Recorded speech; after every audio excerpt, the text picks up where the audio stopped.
Hey guys, I'm just diving in here quickly because I needed to fix something from the last video. See, it's Black History Month, and I wanted to represent kind of level 5's appreciation, respect and all that sort of stuff. So I wanted to do 2 videos where we talk about, kind of representing Black History Month. So the first one was ranking all 20 Power Rangers played by African American actors. But I seem to have forgotten one, thanks to one of my watchers for letting me know, but I accidentally forgot to mention Katie, the Yellow Time Force Ranger. So quickly, here in this video, I'm just going to amend that. Katie's in the 10th place. So from number 9, which I believe was Devon, onward is exactly the same. And then from the 11th spot backward, it should be exactly the same. But Katie's in my 10th spot.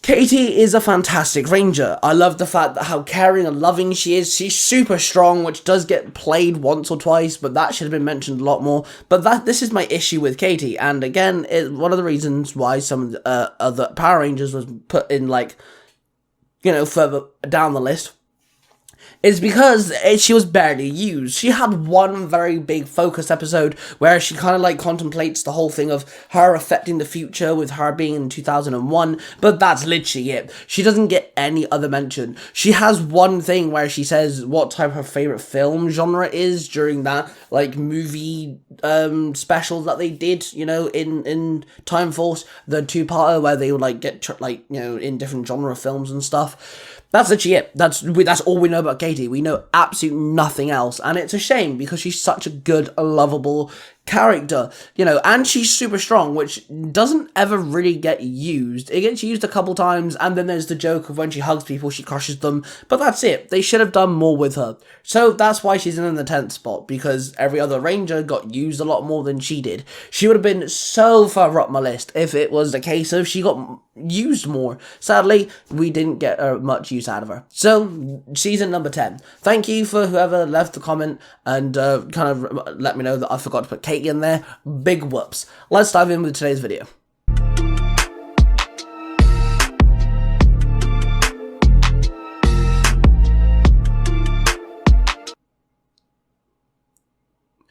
Hello everybody and welcome to Black History Month. We've got our second video this month where we're talking about our African American superheroes, Marvel and DC especially. I was going to separate this into 2 separate videos, but I thought why not just put it into one, why the hell not? So of course, hashtag Black History Month, and huge love and respect to everyone who gets affected with racism and stuff. It's a horrible thing out there, and you have my love and support from the Level 5 channel and all the channels that are in the umbrella of the Tai Tiger name. So with that being said, of course, this is my list. There is no diss or anything against this here. I got a lot of hate in the last video's comment section, but there's no hate with this. I'm just trying to show my love, support and everything. Of course, this is my list, so I want to hear your list. Today we're ranking the top 5 most iconic Marvel and DC characters. So that technically got 2 lists on the go at the same time.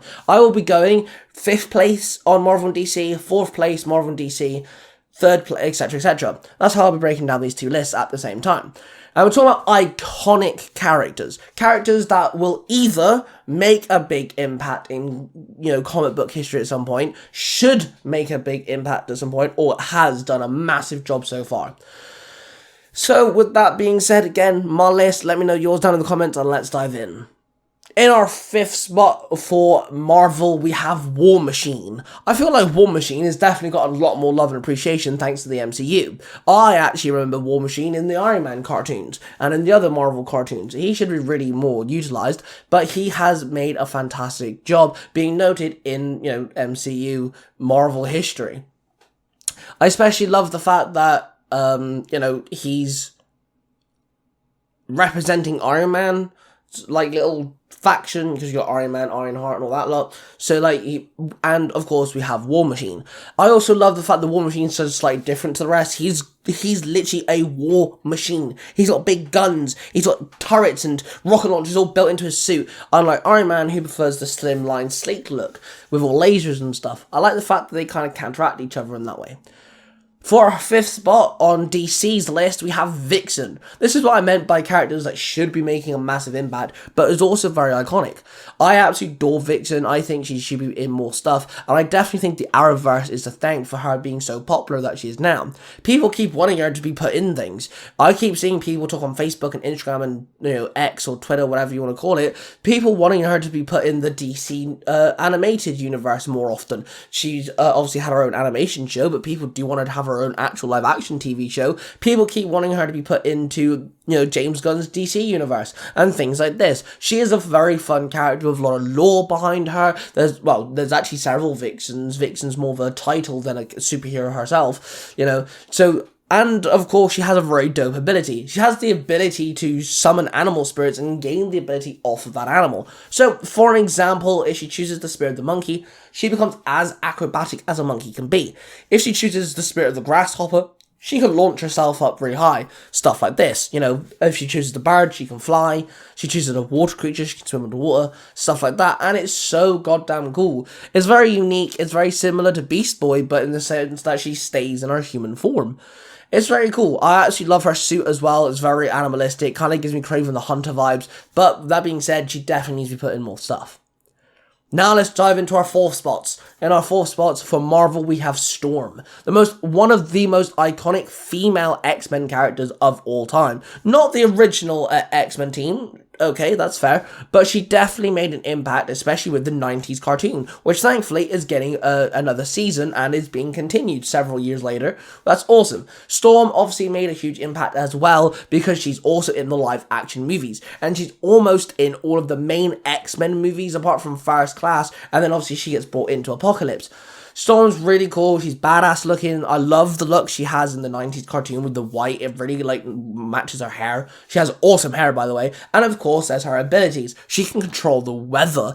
We are talking, she can make hurricanes, tornadoes, lightning storms. She can make it rain, hail, snow, all sorts of stuff. She can make it so flippin' sunny for everybody. I wish Storm was real. I live in the UK. It's always raining.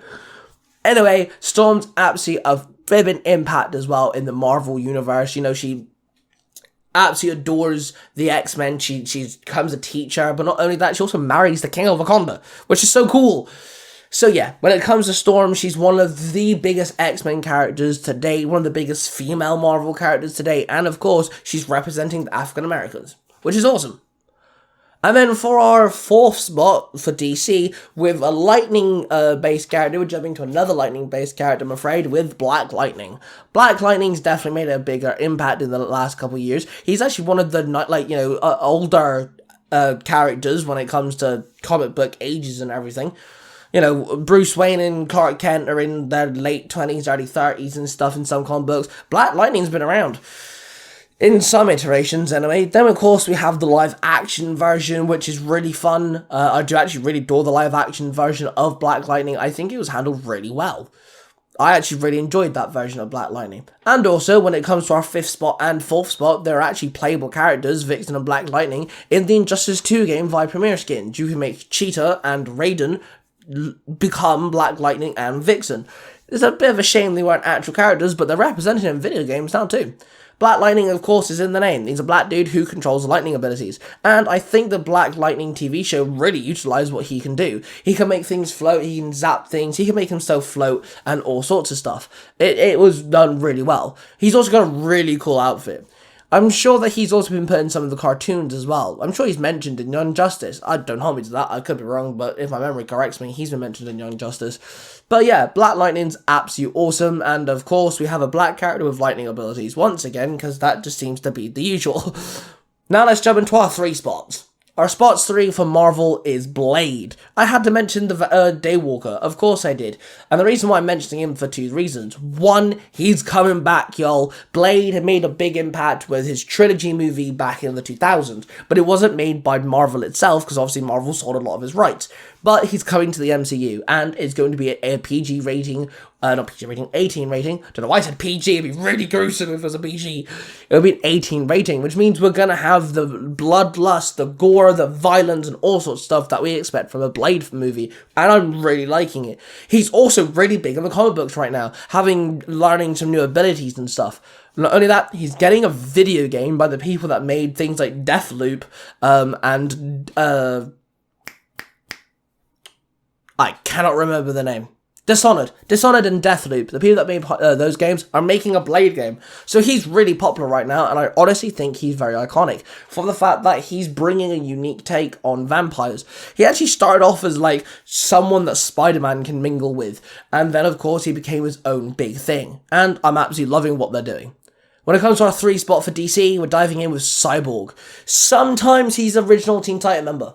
Sometimes he's irritated as, like, Justice League member. It's very confusing, but the guy is in literally everything. He's in the Doom Patrol live-action TV show, which obviously became a pretty, I wouldn't say it's massive, but it's a pretty big thing. He was in Smallville. He was also part of the Justice League, DCEU. I know that tanked, but, it had to be mentioned.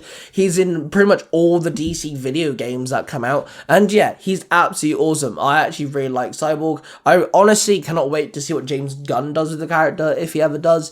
Cyborg seems to be getting a lot of backlash due to the actor because of the DCU, but that shouldn't stop Cyborg getting some love and attention. Don't forget he's also part of the Teen Titans show, Teen Titans Go as well. He's in Young Justice. He's literally mentioned flipping everywhere. They also really handled his storyline in the DC Animated Universe movies when they came out really well as well. That's where he's been put as a Justice League member. That's kind of confusing, but oh well, it don't matter. It don't matter, yo, don't worry. Let's jump into our second spot. When it comes to our second spot for Marvel, we have Black Panther. How the hell can I do an African American list and not mention the King of Wakanda? It literally put Africa on the superhero comic book map, yo. Black Panther is such an iconic character, and both Black Panther movies did massive things for the African American community. I mean, huge things as well, and I'm really glad they exist. I do get annoyed at the fact that Shuri's Black Panther, but that's a whole different video in a different light. But yeah, when it comes to Black Panther, I absolutely adore the character. He's also been represented in a lot of stuff. He's in the Lego games, he's in the fighting games, he's in the Marvel Avengers game that tanked sadly, but he's in the Marvel Avengers games, he's in gaming a lot, he's in a lot of the MCU stuff now, and of course when they ever do comic books and Avengers, Black Panther's thrown there pretty much somewhere. Whether it's T'Challa, T'Taka, or Shuri, there's always going to be a Black Panther, and I adore the look. The Black Panther suit, the ability, the vibranium stuff, the lore of Wakanda is just absolutely fantastic. Let's jump back to DC. Now, this kind of connects to Black Lightning, but I have to bring up our second spot for DC is Static. How can I not mention Static on this list? Static is one of the biggest characters talked about right now. People want him in the live action. People want him in video games. People want him to bring back his cartoon. People want him to be in the DC animated stuff. They want Static back. He had a TV show back in the 2000s and it did really well. Not only that, it was hyped up to all hell. People really want Static to make a standpoint again. They should have put him in Injustice. They want him in Young Justice. They want him in all sorts of things.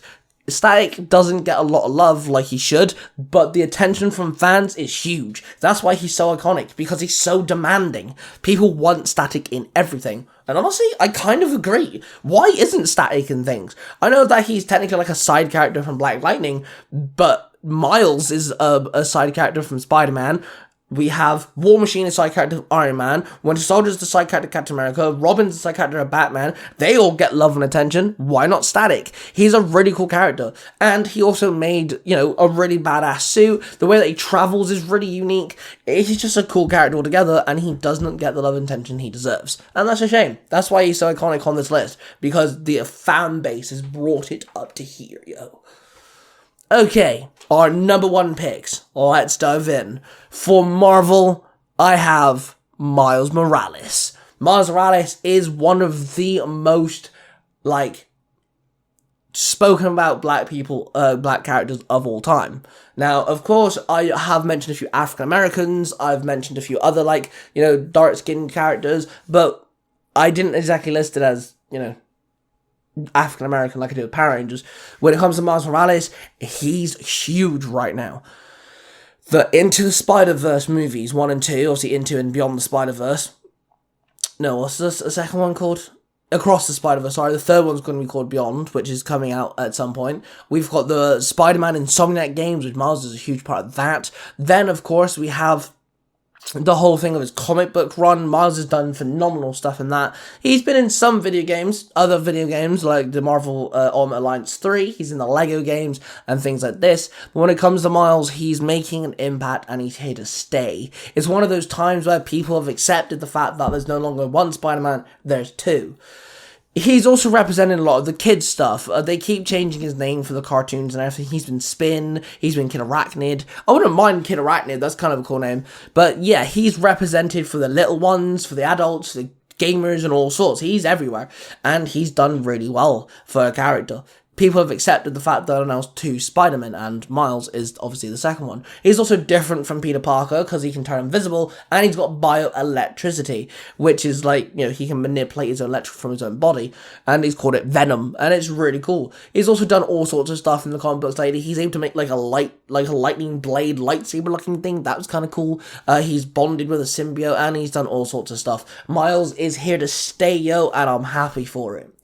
And of course, for our number 1 spot for DC, we're talking about John Stewart. John Stewart is a Green Lantern, and one of the, I think, the best human Green Lantern we have. He definitely tops Hal Jordan, and he's more iconic than the rest of the human Green Lanterns. He's done phenomenal feats. He's also been represented in some other stuff as well. Hopefully, they bring him into the live action stuff. I know that we're getting Guy Gardner at some point, but it'd be awesome to see John Stewart. John Stewart's Green Lantern's been in premiere skin for Injustice 2 for Hal Jordan. Shame he wasn't in the actual storyline, if you know what I mean. And then, of course, we have small things like he's mentioned in the animated shows and stuff. But yeah, John Stewart is a huge character. And if you ask a lot of Green Lantern fans who their favourite Green Lantern is, John Stewart is going to be the one. He's definitely one of my personal favourites. I love John Stewart. I think he's awesome. But there you go, the top 5 most iconic Marvel black characters, superheroes, and the top 5 DC most iconic black superheroes. Again, I used the word iconic because I didn't want to list the strength or like all that stuff. I wanted to go with how big they are when it comes to media. Now, I know that you guys will disagree with my lists, but that's the fun thing about YouTube and having your own opinion. You guys can voice them in the comments down below, so make sure you do that. Again, I'm here to support Black History Month. This isn't against them or anything. I'm here to support them. I actually go against bullying of any kind. Sexism, racism, and all that stuff. I think it's stupid and a waste of time, and I don't understand, as human beings, why we continue to hate each other. So, that, though, thank everybody for tuning in. Don't forget to hit the like button and subscribe if you're new. Hit the notification bell so you guys don't miss another video. I promise my episodic pilot reviews start next week. I'm in the middle of writing my first one, so that's going to be awesome. Thank you everybody for watching. I love you all. War of Passion. I'm level 5. Welcome to level 5. And yeah, hope you're here to stay. War of Passion, everybody, and I shall see you guys in the next one. Bye.